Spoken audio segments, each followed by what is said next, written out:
A lot of times it's being able to access decision makers where somebody might like land a deal they never would have had the opportunity to. So like we've had like a tech company. I'm trying to be a little careful, but I will say that they were able to join an industry committee group. It's like a retail committee. You've got companies in that committee from like Google, Walmart, Target, and like half a dozen startups that are in this group, and they're talking about topics coming together and trying to better the industry. And the large companies like Walmart are trying to find innovation. The innovative companies are trying to land deals with all the big vendors out there.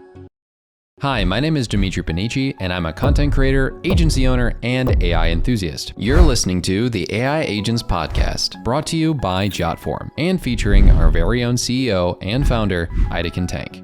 This is the show where artificial intelligence meets innovation, productivity, and the tools shaping the future of work. Enjoy the show. Hello, everyone, and welcome back to another episode of the AI Agents Podcast. In this episode, we're talking to Nathan Pettyjohn, the founder and president of the Applied AI Association, as well as the author of the 2-Day Workweek. How you doing, Nathan? I'm good, Demetri. It's a Tuesday, I think. I'm almost done with the work week.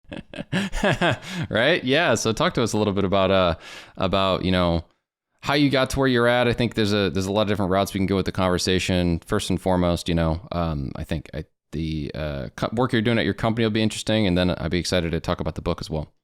Awesome. That sounds great. Yeah. So go ahead. No, sorry, I was trying to cue you in. Yeah. So tell us a little bit about how you got started with the Apply AI Association. Yeah. So the Applied AI Association started in 2024, and it's really about like building communities and connecting people who are taking the technology and applying it into business. Um, right now, there's probably everybody and their dog is having an event or like meetup around AI. It seems like um, I jokingly say, but we're a professional organization and we try to become that facilitator, connecting everyone. Um, I had started about 10 years ago another industry association called the VR AR Association, focused on virtual reality and augmented reality, and it's grown to be like the largest in the world.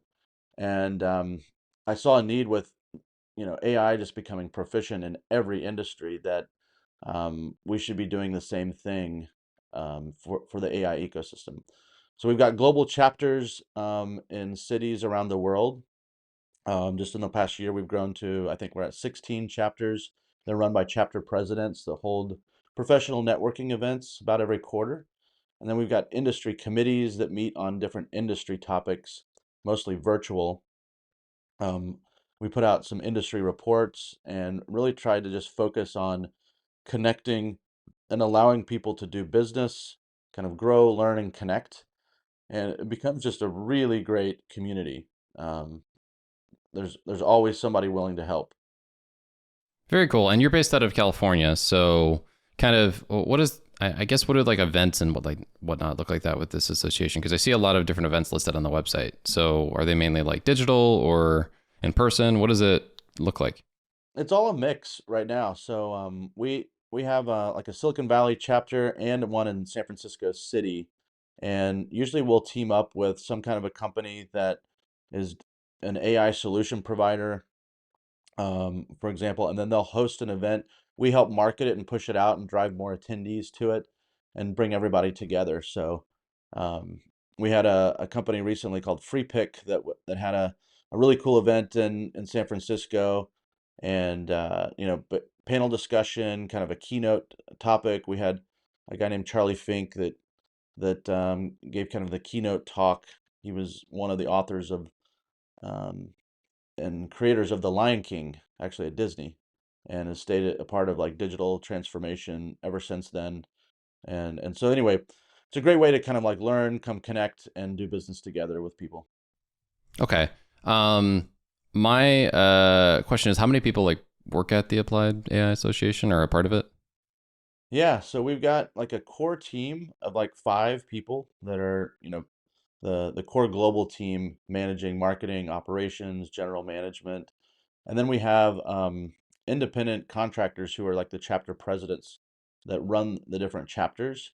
So right now, like that one's growing. We have 16 of those chapter presidents, and then we're standing up industry committees right now. So it's kind of our next wave of growth right now, and we're getting ready to launch like a new gaming committee with actually some really who's who in the gaming industry. And they'll be holding like monthly virtual events and topics. There's a Discord channel that's being set up. And essentially, it's just a way for people to more easily connect on certain topics. We help organize it. We have a community functionality through this tool set, this online tool set that you can come and really interact and just better yourself in the industry.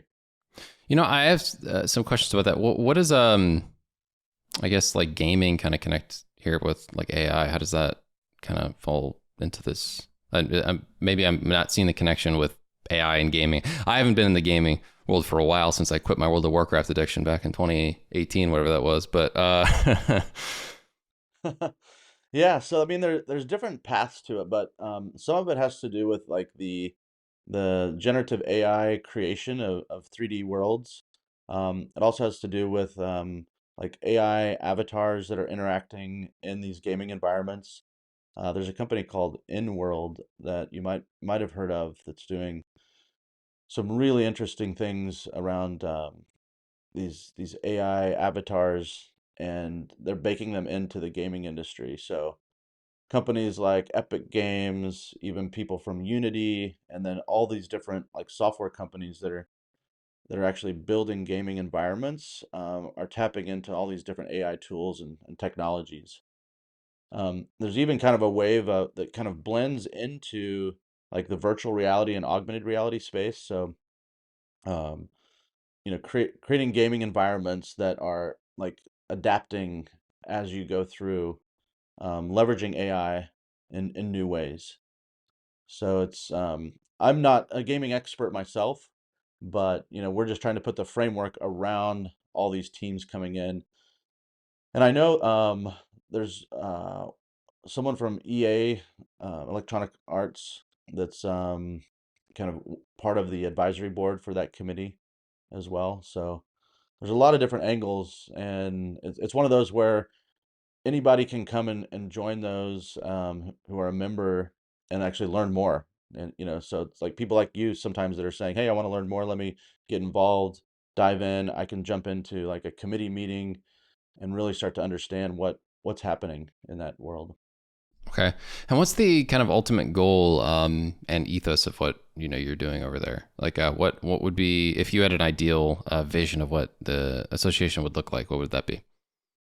Well, that's a great question. So I'll give you kind of my personal like mission is I want to help like 100 million people achieve more in their career than they ever thought possible.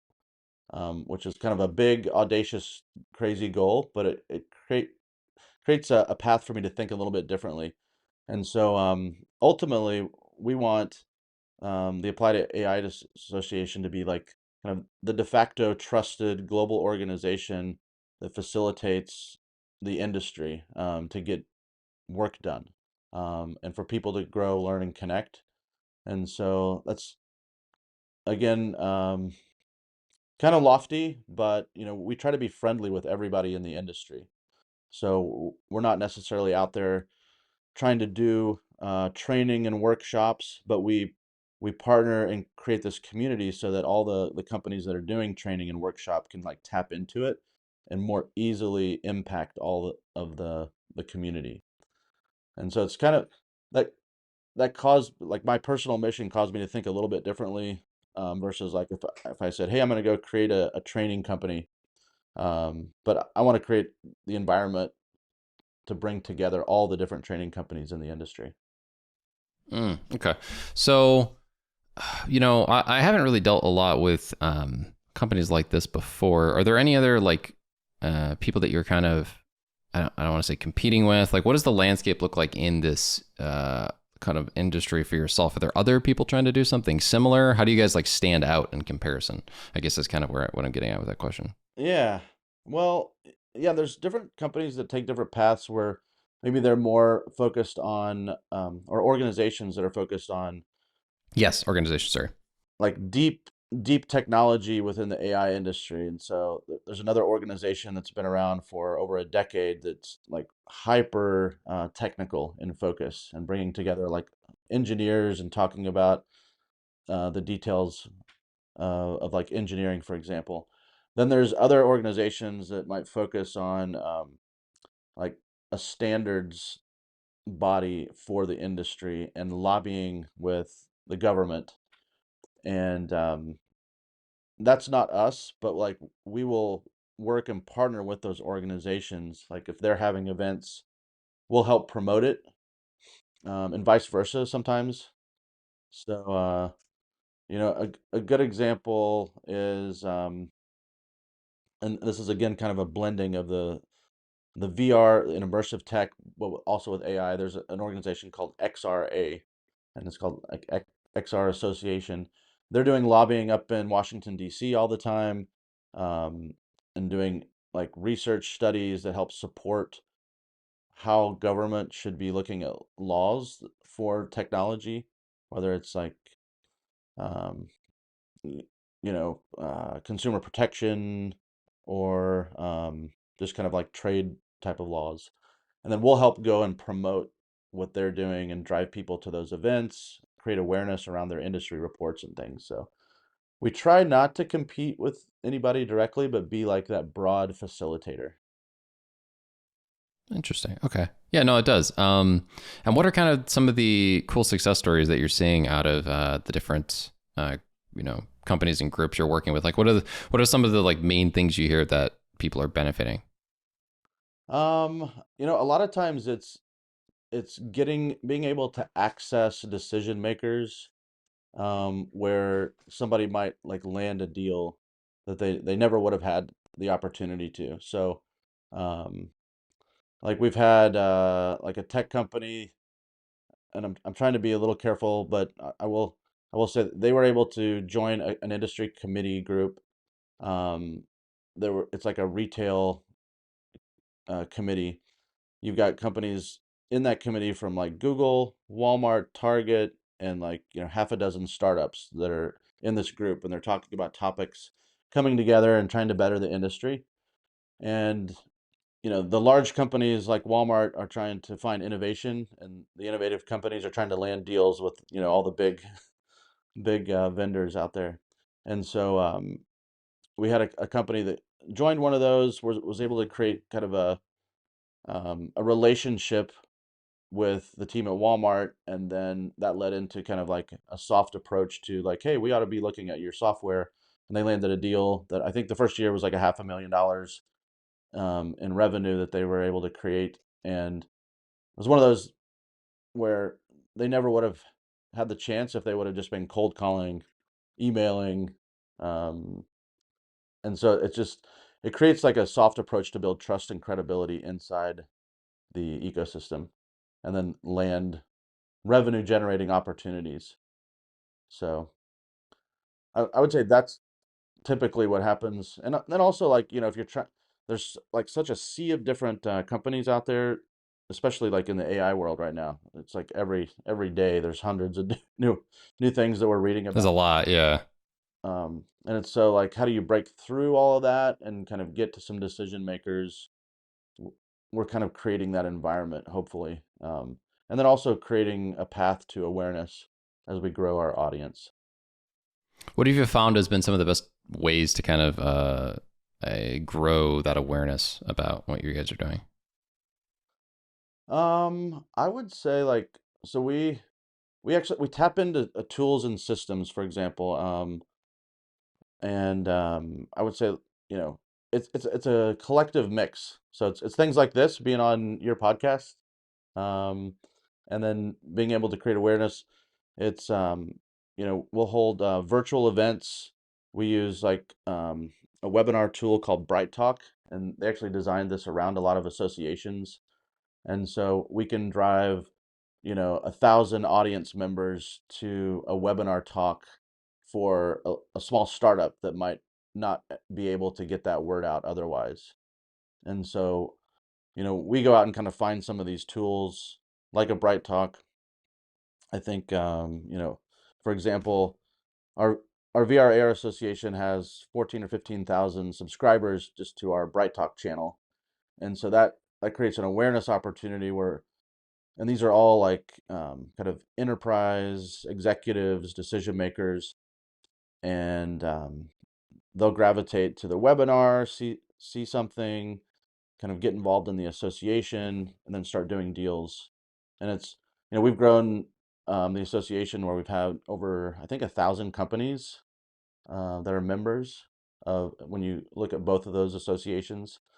And a lot of it comes from just, creating awareness in digital media or events, whether those are chapter events that are taking place at a local level or industry summits that we're hosting as well. So I like to think there's not one silver bullet, but it's like this collective, comprehensive way of getting awareness out through events, digital, social, email marketing. Yeah, it takes a lot of different, honestly, it does. And nowadays, I feel like in order to stay competitive, you have to do a lot of different things. So, just on a more tangible level, I guess, what do you think is some of the more interesting sectors that, or not sectors, different like products that you've found recently to be really good in the AI space? Like, we've interviewed a lot of different companies on this podcast, and I'm just curious what you see is some of the different like sectors that AI has been doing really well in product wise. That's a good question. I mean, you your audience might be aware of this, but I think what's really powerful in creating like dramatic impact is in the legal ecosystem. Yeah, you know what? We haven't touched on that much. Expand on that a little bit. Yeah, well, I think, anywhere where there's like contracts and documentation that can be automated, Oh, okay. super ripe. And the legal industry is one of those where it's just, there's massive shift right now taking place. And you've probably heard of Harvey, the company that I think has reached unicorn status, over a billion in valuation, I think multi-billion almost now. And they've just really focused in on the legal ecosystem. And it's something that like the large, the big LLMs right now can't quite tackle because they don't have um, the refined databases to pull from. And Harvey's like really focused on that. And so I've just been impressed with seeing a lot of the news and how that's just dramatically transforming what's taking place. And you're seeing, um, the knowledge worker to the extreme getting displaced, especially, some of like the younger, attorneys that are getting in. Like a lot of that work that normally would be handled is like being done by AI. So it's Yeah, I have we haven't talked about it a lot in the podcast, but I do know somebody pretty close to me that just graduated law school, and they have family members that are in law, and they're, they just, to the bar and that kind of stuff. And they have a lot of friends who are in that kind of new associate stage, or that weird stage between being a clerk and an associate before the bar actually tells you whether you passed or not. And yeah, that's definitely something I find interesting, is a lot of what law is regionally, nationally, I'd imagine can be pattern recognized by AI to some extent, right? Like there's certain rules and regulations around things, so mattering on what the documents say. It's funny, I was watching, there's a really good show actually on Apple TV. Do you have Apple TV? Yeah. Have you ever seen Platonic? Okay, it's a show with Seth Rogen, and you'll forgive me. It's the woman who's really funny. She's Australian. Rose Byrne, I think. If I don't know, maybe that's how you pronounce her name. She is. She's in like. Have you ever seen the movie The Internship? Yeah, she's the Australian girl that Owen Wilson gets with at the end of the movie. It's those two, right? And we were just, oh geez, did I do the thing where I tangented too hard? What brought me into that? What was the connection there? What was the connection? Oh, she is somebody who's going back into the workforce, right? And she went to law school, and so did her husband. And she, as an associate, is just given from the partners ungodly amounts of stacks of papers to read through to get, information from. And I can imagine where that's just stupid work at some point, right? There's no need for it.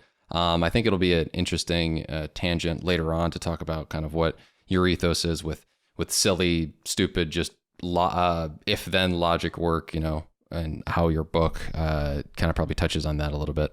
But yeah, so I know a lot of people who in that industry, I'm sure are going to benefit from it, because if anyone knows anything about the law industry, it's that it's pretty slow moving. It's kind of archaic. They're disorganized.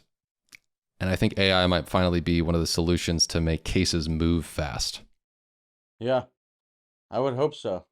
If it doesn't, I actually don't know what would, to be frank, right? Like if a tool was able to parse out a bunch of different writings and come to conclusions based off of cases quickly, and that's not going to help us have a quicker law system, I really don't know what will. I mean, it is interesting, like when you look at that, like even I personally have experienced that where I'll take a document that my attorney will give me, and I'll run it through an AI and ask it questions like, what else should I be considering? And the feedback that I get is far more elaborate and makes a lot more sense to me than what my attorney is telling me, in an email or on a phone call. And it happens within 30 seconds. And then I can formulate like my response and say, okay, like here's how I'm thinking about it. AI will give me generally like how I will respond to my attorney. I'll redline everything, send it back, and then wait a week for them to look at it. And when and so it's just it's a broken ecosystem for sure. Yeah, absolutely. Are there any other industries like that? I mean, I'd say law. I'd say we definitely talk a lot about customer service here on the channel. Yeah, I mean, customer service is definitely something where you're seeing, um, customer service reps getting replaced. Not all of them, but a huge percentage is taking kind of like this early stage. I think this starts here and will happen across more industries as the AI is more capable. So like right now we're having AI that can answer, like what can LLMs with knowledge bases do? Answer questions, right? So step one is, okay, what category of work can be just question answering? And that's definitely customer service. So what we're seeing is a lot of the customer service reps at the baseline get phased out, honestly, through these AIs, and then their middle management kind of backs them up if there's any confusion or questions. So are there any other industries like that that you're seeing or talking to a lot that you find interesting? Well, I would definitely say like content creation and marketing services. And so, again, like I've got personal experience where I deal with it, where I can go in and, um, I want new like landing pages or something set up on a website. And if you're using the right AI tool, you can go in and pull from a database of everything you already have, say, here's what I want to achieve, get an outline within 30 seconds for the new web page, plug it into a tool. There's several out there. One that I think is pretty cool is called Gamma, that you might have heard of. Gamma.app, I think, is the website. So, Gamma.app originally was built to kind of create presentations automatically. So within seconds, instead of building a PowerPoint, you plug in the content, maybe like an outline, and it just generates within 60 seconds, a presentation, which it gets you about 90% of the way there. Whereas you would spend maybe 2 hours building that presentation, and you've just shaved 2 hours off. Yeah, you know what, man? We just did a video, maybe it's out, I'm not sure, on presentation AI agents. It's actually kind of crazy how much of corporate America, and I'm sure globally, I don't want to call it America on that, is just, oh, I know what I need to talk about during this presentation, so let me take this PowerPoint or Google Slides app and let me spend 2 hours arbitrarily taking the knowledge I have in my head, organizing it with like pictures that might be good, might not be. No one really cares. And I just find it amazing that in the last year, we saw the immediate transition from, gosh, I have to make this deck later too. Oh, I have to make this deck, but I guess it's not going to take that long, which is so amazing. Because the one thing I hated prior to, running this agency was I just couldn't stand making decks because it's just such a waste of time. It's like, I know what I want to talk about. I literally, if I just put up images for like 10 slides, I feel like I could do a decent job because I'm somebody who can talk off the top of my head. I do media, so it's fine. But everyone always wanted like a well put together presentation, and you got to deck dazzle. And I'm like, the client's not even going to read this thing. So I find it amazing that we've kind of moved out of presentations taking long to work. Yeah, that's huge. I mean, I I used to work at Lenovo for 3 years, and I have nothing but great things to say about Lenovo. It's a fantastic company. Most people know it for like their, ThinkPad laptops and computers. They're number one in PCs. Huge company. I think like over $60 billion, company. Tens of thousands of employees. But I was running strategy for all the go-to-market for augmented reality, virtual reality, and it was one of those things. Just like you said, it wasn't really an official meeting unless you had a PowerPoint. But I don't get it. Like you said, and some of these PowerPoints, they look beautiful, but then when you kind of step back and say, wait a second, so there's 20 slides and each slide has four bullet points on it. Like it could have been, a two-page email brief. Yeah. Could have been a two sheeter. And I don't understand what was the point of making it look pretty. It's like, and I went to, I mean, I have respect for business school. I think there's some use to it. I don't think my program was I didn't find it as efficacious as as it could have been. I had an unfortunate situation when I did my MBA. It was that year during COVID. So, I just finished my undergrad, went right into that program. And I just felt like most of my last couple of years of business school were just about decks. And I needed to have a deck, or we had a group project with a deck. And I'm just like, I don't get it. Like decks don't practically, in my opinion, provide value to the marketplace, but I'm in business school, which is all about supposedly, teaching me how to provide value to the marketplace. That was just a wild, sorry. That's one of those like weird, like icks I have, as the kids say. But yeah, no, that's it's very good. I mean, we talked about it last week, so if you missed that episode, check it out. But yeah, there's a lot of really cool tools, and here at Jotform we even have like a presentation agent that can actually give the presentations for you. I mean, this comes from a guy who I made like 1,000 YouTube videos on my channel, and I didn't script anything, so I kind of really I have like a negative association with like prep work to overextents, like besides bullet points for presenting, anyways. But that's sometimes I gotta calm down about that. But anyways, let's talk a little bit about, speaking of wasted time and time spent doing things that make no sense. I definitely think presentations are on that list. Document analysis, like with law, as you mentioned. What I want to talk about now is your book. And your book is the 2-Day Work Week, not to be confused with the 4-Hour Work Week by Tim Ferriss.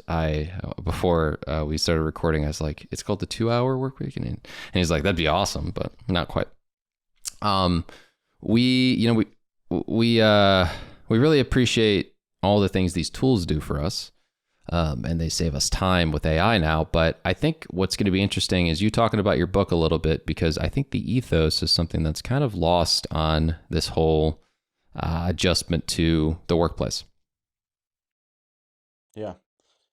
Well, when I wrote the book, I wanted to do more than just talk about all the AI tools that are out there, which change every week, by the way. And and so uh, and it takes a while to write a book.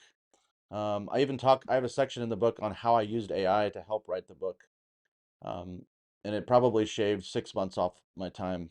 And, I thought I could do it even faster leveraging AI, but to your point, like we can touch on that in a minute, but to your point, there, the book that I wrote called 2 Day Work Week, it has three parts to it. It's AI, mindset, and then systems that you put in place. And I think the mindset piece is really big because, and it took on more weight than I originally planned. But as I started interviewing people, everyone kind of says, "Oh, 2 Day Work Week, that'd be awesome." Um, but you can only lay on the beach so long. And I even interviewed some people who had been, entrepreneurs or retired, and they're like, "Yeah, I kind of achieved that," but then I got bored. And so within humanity, I think, and I studied this a little bit too. It's just like we have this urge to be productive and to accomplish, and it's part of like happiness. There's a book written on this, wasn't there? I feel like there was a book written about our lack of ability to. I'll look it up in the background, but you keep going. Yeah, cool. Yeah, I think it's something to do with like, what's the key to happiness, and some of it comes down to hope, like being able to have hope, but also accomplishing things. And there's this nice blended mix though of accomplishment and reward. So I talk a lot about like the mindset. One, you start with like, what's your mindset on using AI and looking at AI as kind of like an employee, to get things done for you, and then give it feedback, to refine that, and then get the polished work. And you kind of think like a CEO almost, leveraging your AI tools that are out there. But the other part of the mindset that I talked about is, you know, because we can be so much more productive, how about we actually enjoy life a little bit more, and take a little time to refresh and recharge. And so I talk about like a micro vacation, and something that I started practicing 6, 7 months ago, and I'll go on regular like 24 to 48 hour trips, even to like exotic locations, and just get like a kind of a shot in the arm of relaxation, and it reboosts me. But I've kind of designed it, and I talk about kind of how you can design your own micro vacations, going on kind of like a longer haul flight where you're on for 4 or 5 hours, so you can actually you get focused productivity on that flight, and then you land and you've got an afternoon and evening to like completely just chill out and relax. And um and then it when you combine it with kind of like setting up and leveraging AI systems, it's like you did as much as you would have done in a full day work, in 3 focused hours on a flight to a cool place like Hawaii. You know what? That's actually pretty interesting. You're in California, right? So so I've been to Maui a couple times from Chicago, and I know it's like a 3-4 hour flight to you guys from here, and then it's like a 5 hour flight to Hawaii, right? Yeah, 4.5 to 5 hours. Okay, yeah. So yeah, that actually works out for you. That's pretty cool. Yeah. And, I can even I've done like Cancun as well. It's like a 4.5, 5 hour flight to Cancun from California. So anyway, there's some fun places like that. Yeah, I've never been to Cancun. I've been to Playa del Carmen, which is like right there, I think, if I'm not wrong. Yeah, yeah. Very cool. Yeah, I this concept of micro vacations, is this like a decent section of your book? I'm guessing there's a couple chapters, if not just a chapter on it. There's one full chapter on it, and then there's another chapter that talks about kind of being able to work remotely, which is not like a new concept. You know what? For all intents and purposes, it is in the grand, you know, scheme of things. It is kind of new. Like Tim Ferriss talked about it, and I guess I think the 4 Hour Workweek came out in like 2004, right? Did the four? I thought it was 2008. So I must be. Yeah, you're right. No, 2008 is right. So published in 2007 and updated in '09. Yeah. So I guess it's been actually a decent amount of time. Yeah. But I don't think practically, I think it was life changing for business owners, but I don't actually think the average knowledge worker has seen any of the similar type of adjustment to their work life until COVID, with the advent of like all this remote work. I found that pretty intriguing, that I got really into the whole self-help space and stuff like that pre 2020. Probably the 2018 to 2020 range. I had already like pre like when the pandemic started. I had already read like all of the classics. You know, the 4 Hour Work Week, the Deep Work, the Atomic Habits, etc. Then the pandemic hit, and I was like, what's crazy is that Tim was kind of revolutionary, and the world just kind of allowed this to be a thing in about in about one day of shutting everything down. Yeah, but I guess people don't realize it's more applicable than ever that this could be a thing, because the marketplace is just so much less in person required. Yeah. And the 4 Hour Work Week, I read the book early on when it came out and loved it and followed Tim Ferriss for a long time. And but the 4 Hour Work Week is kind of it was really unique. I mean, you kind of had to be like a like um you know solopreneur, as they call it. Yeah, you had to be a solopreneur, or you had to, if I recall correctly from the book, do a litany of different steps in order to convince your boss that being in person was optional. Which I do think, as much as it was an interesting concept and I would have liked to tried it out, I don't think would have worked for a lot of people. Yeah, yeah, exactly. And I think it's a lot more doable now. And but the 2 day work week, I think it is actually somewhat practical, and that, but I don't think everyone's gonna shift and only work 2 days and then just like chill the rest of the week. I think it's gonna free up them to do more things that they want, even if it's like within their current job. It's like, hey, let me take on something different or unique or new that I wouldn't have otherwise. And there's a delicate balance of corporations just trying to get more out of everybody versus like allowing people to enjoy life. And I actually it's an interesting transition here, but I ended up in researching this book. I found that Iceland um, enacted a 4 day work week, and they did this 3 year test. This is like pre Gen AI era. Um, Oh, 2015 through 2019, it says, yeah. yeah, and they actually like took 2,500 employees in the public sector and did this 3 year test, and they found that people were as productive or more in general, and that they were happier, much happier, less stress. And so they then took measures, and there's a kind of a strong like union base in Iceland and how the workforce is set up. But the government went and then created policies that allowed most of the workforce to be able to negotiate like a 4 day type of work week. Publicly, or once again, or privately? Because so this was done like in the Icelandic government, like jobs. Am I correct? Okay. Yeah, public sector is where the test took place. And I actually went to Iceland as part of this book, kind of as a mix of kind of a micro vacation, but also to like talk to the people there and see like how they interacted, and everybody from down to going into like retail shops. Um, I talked with people who said, "Oh yeah, like we only work like a subsection of the week. Like they can't really push us to work to overwork here." And it creates an opportunity for people to be happier, take on other jobs. Like um, one of the guys I remember talking to at one of the sports equipment stores, and he's like, "Oh yeah, it allows me, I've got like 4 days out of the week that I don't work, and they can't force me to work." And so I started, doing like ice cave tours and you know um, hiking tours, that sort of thing. And so he's doing things he's really passionate about.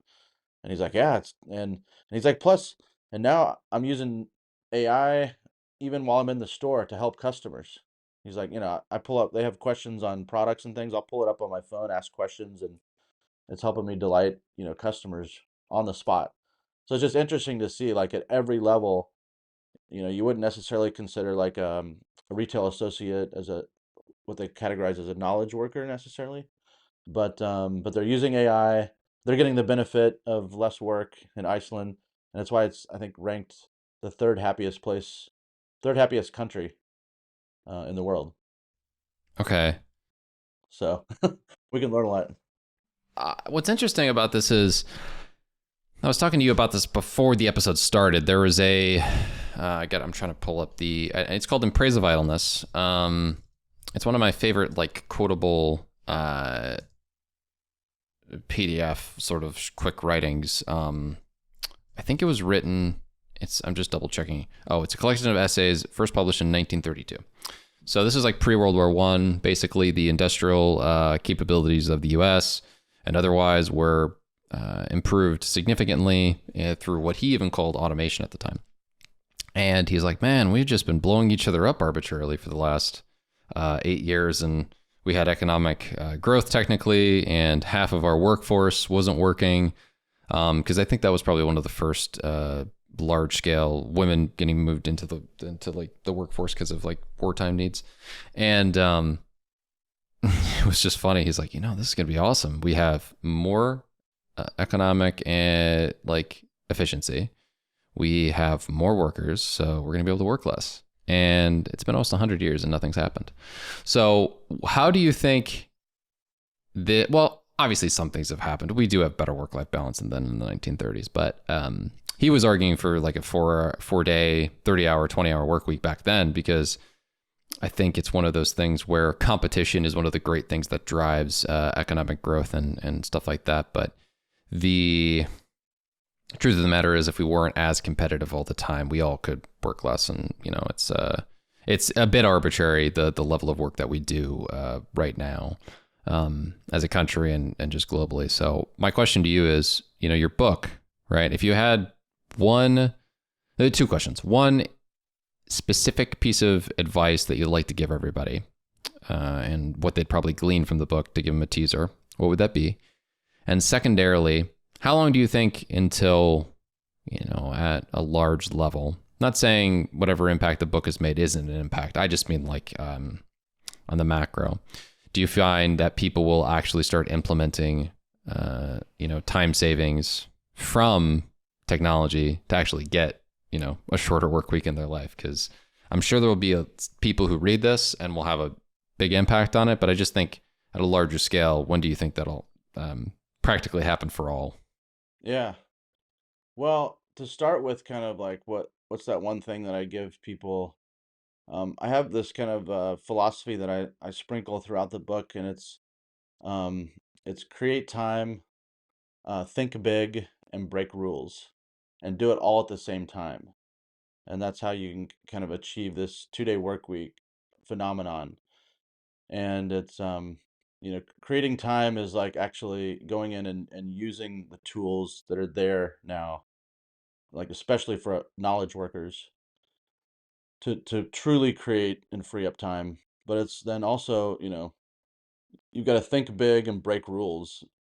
And breaking rules kind of goes back to what you were saying about like this, the work week that was set up way back in the industrial era, for whatever reason. It's like, why does it have to be 5 days? um Yeah, I mean, and even at that point, right? That was what I find intriguing about that is that was decreased from what had been, for all intents, is 6 or if not 7 days before like the union strikes and whatnot. Like we did push it down a lot for all intents and purposes, right? We did push it down at least a day, because I'm sure there's plenty of areas that were fine with Sundays being off for obvious reasons. But yeah, yeah, you're exactly right. And so it's like thinking like, hey, I don't want to increase my work productivity or my happiness by like 10%. It's like I want to double it or triple it. And then that'll cause you to kind of think through differently how to set it up. And I do have a couple of chapters in the book that talk about like how you can go through a process of actually setting up a 2-day work week. And it breaks it down. You're not doing everything all at once. It's kind of a process, and there's kind of like a 90-day plan of how you start working your way into it. Um, and then even, most all of us, if we're doing anything in work, there's teams of people that we work with, whether it's our own internal team or external teams. So it's like, how do you get those teams using these systems as well? Um, to be better, and more efficient. So, and I think, this concept is a reality that we're all going to be facing. So I think we've got a unique window right now where, you know, not everyone has adopted all the tools that are possible, but if you harness it, like, you can truly, like, really get ahead right now. Um, it's just like a really unique time frame, and probably like 2 to 3 years, you'll see like, okay, everybody's adopted this, and it's going to be a lot harder to stand out when you look at all the different AI tools that are out there, to help you across like marketing, operations, HR, legal, finance, and the concept 2 days. I was inspired by this interview from Bill Gates, and so, kind of like looking at other credible figures that have talked about this. Bill Gates was he was on a interview with Jimmy Fallon on the Tonight Show, and he was talking about how, like, education and healthcare is going to get to a point where it almost is free to everybody because it's so easy to achieve. And he's like, "Oh wow," Jimmy Fallon's like, "That's really cool." And Bill Gates is like, "Yeah, I mean, within the next 5 years, we might get to a point where we're all able to work just 2 or 3 days a week." And it's one of those, like, there were some news media outlets that picked up on that, and then that kind of inspired me and triggered me and said like, "Hey, that's the name of the book, 2 Day Work Week." And as I started interviewing people all across the industry, I mean, I was finding that kind of dramatic impact is achievable, and it's happening now. Like, even especially one topic we haven't talked about. I know you've addressed it in the past, but it's like programmers and coders, and even like sophisticated solutions architects. Somebody that I know at AWS, for example, told me that they just completed a project that would have normally taken him 6 months, and he did it in a month, leveraging multiple AI tools. So he's like, it doesn't happen overnight, but he's like, literally, I got something done in a month that would have taken me 6 months. That's incredible. I mean, there's so many examples like that right now. Yeah, it's just over and over and over. Right. So But then it's always on to like the next thing, right? And on to the next thing, and on to the next thing. So when do you think it's we're gonna actually see? he took a couple months off. Oh, good. Okay, good for him. Yeah, because a lot of people just be like, all right, I'm gonna keep working. He quite did that, but he was able. He was like, I literally had this project mapped out for 6 months to take me, 2 quarters to finish by, the half of the year, and I was done in a month. And so, yeah, it was kind of like I can relax now, but to your point, then it's like, what are you gonna do then?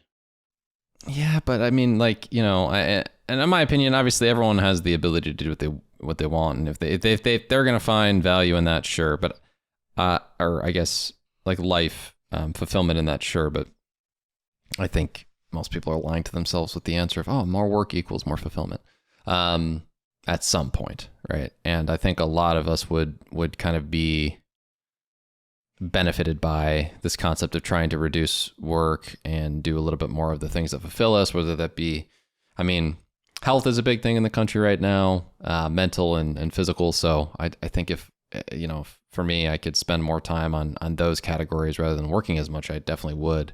And what's so funny is, in previous generations, they maybe didn't live as long. There's a litany of reasons for that. But, I don't actually think it was a lack of physical activity that in previous generation caused them to not live as long.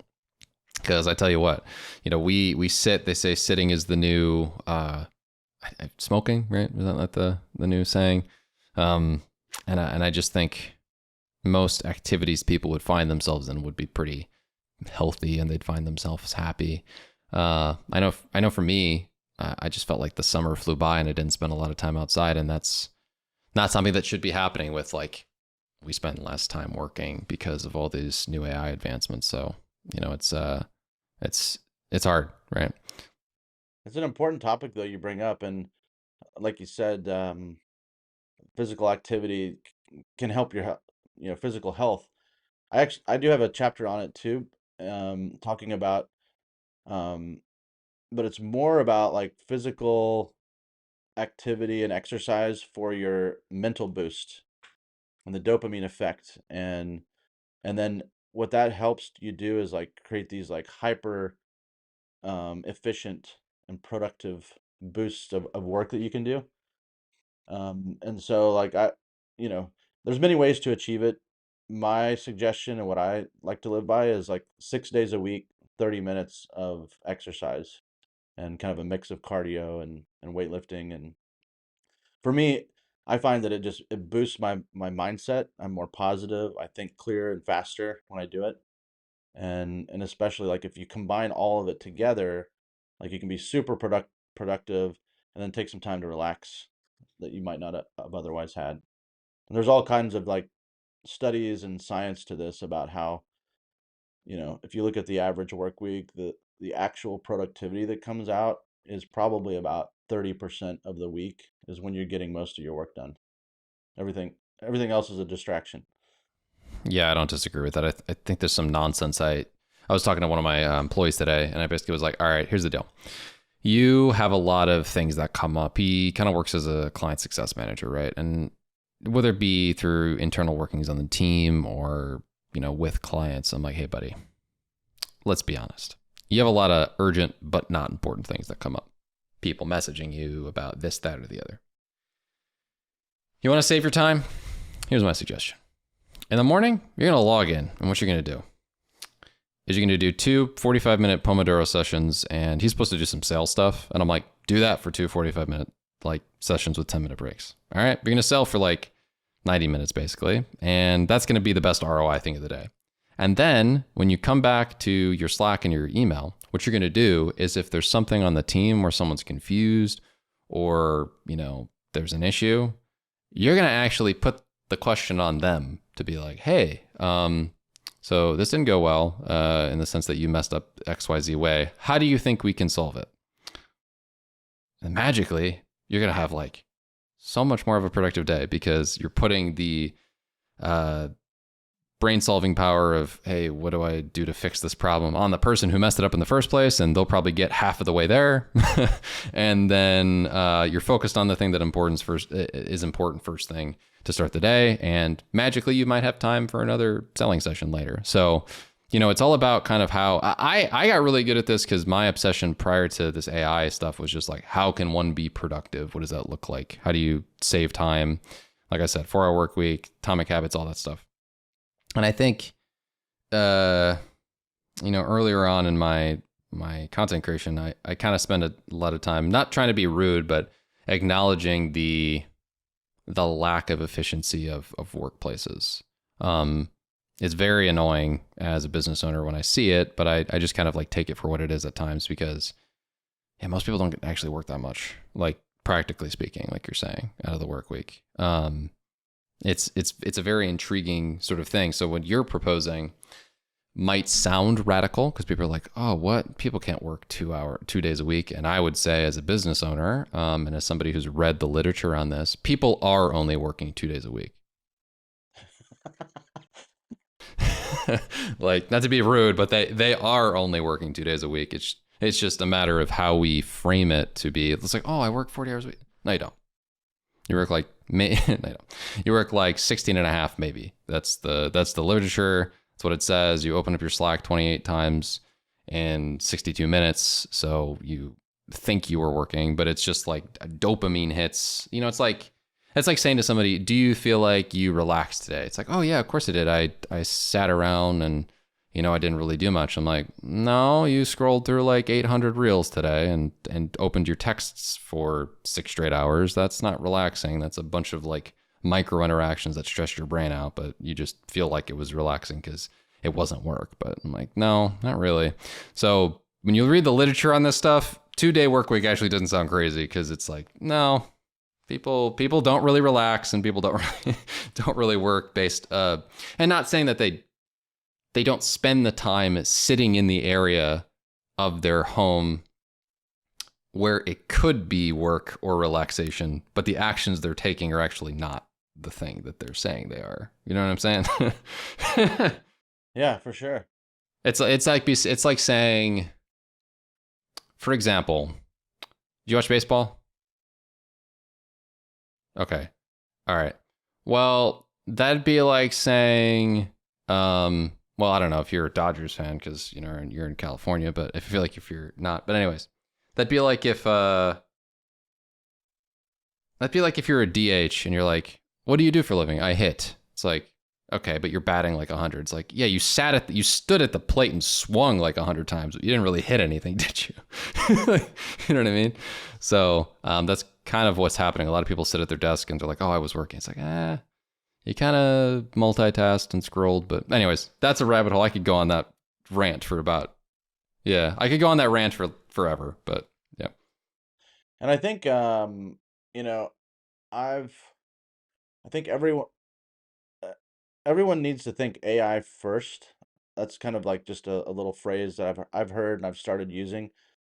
And I even with my internal teams that I work with, we'll have a meeting and I'll give an example and we'll be talking about, marketing strategy and well, maybe we should do this and we should do that. And I'll say, "Did you even plug this in to whatever, Chat GPT or Gemini or whatever tool, that you're using?" It's like, well, not yet, and I wanted to get your input on it first. It's like you can't think that way, because like we've just wasted 15 minutes time. And by the way, while you were talking, I typed in three different prompts, and I've sent you a link to the Google Doc now that has the the content calendar and the strategy based upon what would have taken, 2 minutes, and now we've got four people on the phone that have just spent 15 minutes, and we've got nothing. Yeah, people don't there was I guess I'm making a choice. All right, as much as he can be a controversial figure. The so just trying to pander when I say that. When Elon made that whole thing about the um list of things in order to make Twitter more productive, coming from the YouTube productivity nerd guy, that list was just completely accurate. It's just no one wanted to hear it. Like it was like after he bought Twitter, he basically said if there's more than X amount of people in a meeting, no need for them to be there. He basically, I was like, this is just an Ali Abdal productivity tips video, but it's charged because of who he is. And I just found it very interesting. People see things through their own dimension, or maybe the dimension of themselves involved with another person. Like you and I are having this conversation right now. And, there have been podcasts where people come on and they have an assistant who's kind of sitting there and watching in the background. And for me, I think about it through the lens of like how that plays out in multiple categories or in multiple dimensions of time. But most people don't think like that when they're asking a follow-up question, which I don't think there's anything wrong with a follow-up question. So I don't want one of my employees to hear this and be like, I can't ask him anything. It's not that. I just would like people to think, well, if you ask yourself first and then try to solve it yourself first, you can save an hour of time. It's like, well, I only saved like 15 minutes of my own time. It's like, no. 5 people or 4 people were on the call and you wasted 15 minutes of their time. That's an hour. Yeah, yeah. So, I mean, the one agent that I haven't quite seen yet, I know it's going to happen if we get back to agents, and you mentioned assistants. So I've got like great like executive assistant, but like booking travel, for example. This is one of these things where it's, my assistant will say, Hey, I can book travel, your hotel, your airfare, blah, blah, blah." It's like, I've got it kind of down to with some of the tools, I can go on the Marriott app in 60 seconds, like 3 taps, and I've got a place booked. Whereas she might contact me, Hey, do you want this room? Do you need the, back and forth text? I'm like, I could have just booked it. But I do want that agent, maybe you know of it. I haven't found it yet, but where I can say, you know, hey, I'm going on this trip, schedule everything I need for me. And it's like hotel, flight, if I need a car, whatever it might be. And just the conversational, like, oh, I want to like I was in Kona, Hawaii recently and wanted to book, like the manta ray the night, which I did, and it was really cool. Kind of like you can go out in the ocean at night and like have these lights and you see the manta rays. There's like, five different ones and you're trying to figure out which one should I use. It's just like, hey, just go book that for me on this day and tell me, come back with it booked, and being able to be like that travel AI concierge is something that'd be really cool. I don't know if you found it yet, Dimitri, but No, I haven't actually. I've heard of people using different tools here and there, like they have ChatGPT and like the new ChatGPT agent functionality, where you can basically type in and be like, "Hey, could you check out stuff on XYZ platform for what the heck is the name of that? Expedia, like for example." And a lot of those tools have some assistance now individually, but no, I haven't really found anything like that. I would love that though. I would love an all-purpose like personal assistant that has agentic action capability, but I don't really think we're there yet. But we are a couple years from it, and we are. What's going to be really interesting, just to kind of close it out, because this has been a great conversation. It's actually going longer than it usually does. The you know the next couple of years, we're probably going to see OpenAI and all these tools release competing browsers, like that have agentic capabilities to them. I'd imagine OpenAI will release an agentic browser. Chrome will become an agentic browser very quickly. And that will hopefully do the things you're asking for, because a lot of it is just, it's not like the way to frame it, I'm trying to think of how to say it. So we previously at the start of tech, we were limited by compute, right? We're not really limited by compute anymore. Then we were limited by like cloud compute. We're not really limited by that anymore. We're limited by API endpoints to a certain point, and now we're not really limited by API endpoints anymore. Practically, though, we are limited by what exists to be API-able and the scale at which you'd have to increase the amount of APIs in order for you to just like have an agent like you're asking is just too large. So the actual solution is just to make a clickable agent where it has the ability to like autonomously interact with the browser and whatnot. Because at some point it becomes there's too many micro interactions that could happen on a screen in order for you to cloud API everything, right? So as software's feature set grows, that would be an exponential like problem, right? It's like feature set grows by X amount, you have to release the same amount of endpoints. It's impossible. So what we're going to get, I think, at some point is just a ChatGPT browser or OpenAI browser that has the ability to do exactly what you're asking for, so that it can, across anything, do it. I don't know when that critical mass is going to hit, but when that critical mass hits, I hope we hit a 2-day work week. Because if we don't, with something to that effect, I actually would lose it. Because I'd be like, all right, we're in the matrix. Like nothing's ever going to change. No one's waking up to the fact that like 20 years ago, we were limited by compute on like our hardware. So yeah, sorry. Rant over. To that point, you talked about the browser. So I don't know if you saw this yet, but while we're recording this, just I think yesterday, I saw that OpenAI is making a bid for Google's Chrome browser, because apparently Google's gonna have to sell Chrome because they've deemed it as like being too monopolistic with Google's other business. And Are you serious? yeah, Perplexity is also making a bid for it. I knew Perplexity was in the mix for probably making a browser. Really, if Google's forced to sell to, okay, so I can see antitrust. Is the antitrust concern due to the fact that they have a monopolistic nature over like search advertising and YouTube advertising and stuff? So it and since they have everyone's data on the browsing, it becomes like an antitrust problem. Is that why? I've always thought that they were kind of cheating with that, right? It's like they sell everything to everyone through their ads platform, and they set the market for ads, and they also have the data of everybody because they log into every platform using Google Suite and their browsers. Oh, interesting. That just sounds interesting. like OpenAI takes it on, and then all of a sudden you've got the It's the same. I don't see how that wouldn't be the same situation. Yeah, exactly. I don't see how. I mean, I fundamentally think the only way to solve that would be if you're going to have a browser, you're only allowed to have a browser. Well, my question is, and not to wait. Okay, this opens up a whole can of worms. So just this opens up a whole other can of worms. So how do browsers monetize? Because they can't really practically without ads. So you just I'm trying to, you know what I mean? Like outside of like a monthly subscription, browsers can't really monetize practically. Maybe maybe they take a rate off of extension costs or fees, but then again, most of those are free. I think like Mozilla, I read this, Firefox, yeah. How does Firefox make money?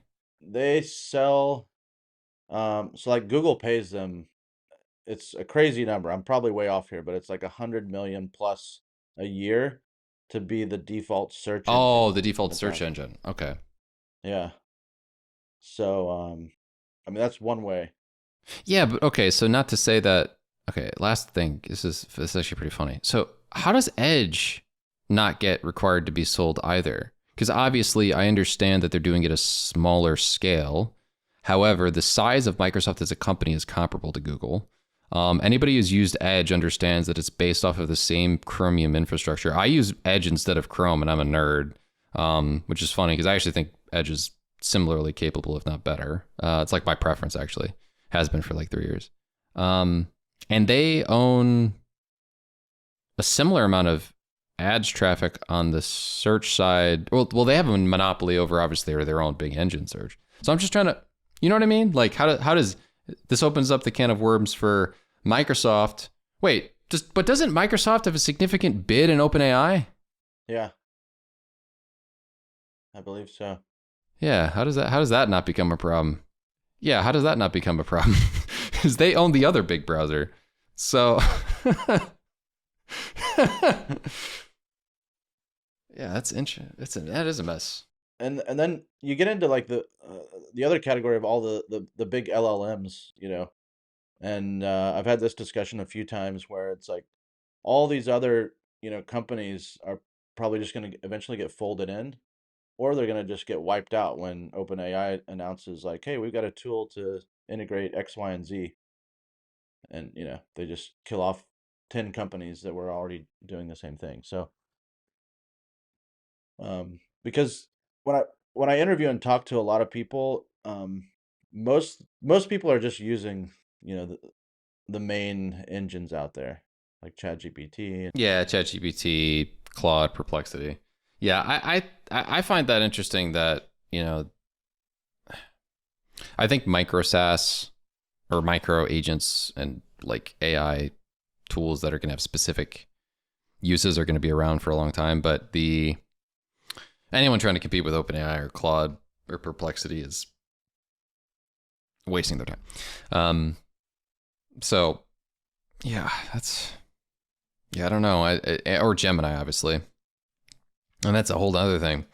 People, I just can't wait to see in the next 5 to 10 years when critical mass hits on the capabilities of these tools. Because obviously they've continued to improve at such an exponential rate. People are living in it so they don't even realize it. Like I'm in a tech bubble, or I'm in an AI agent bubble. I know the updates. I experience the updates. I talk about the updates. The average person is just blissfully unaware of how fast it's moving.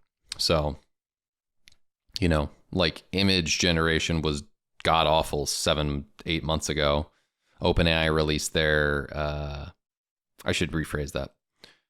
Text in images was god awful like 4 to 5 months ago. OpenAI opened the floodgates for text and generated images to be accurate all the time.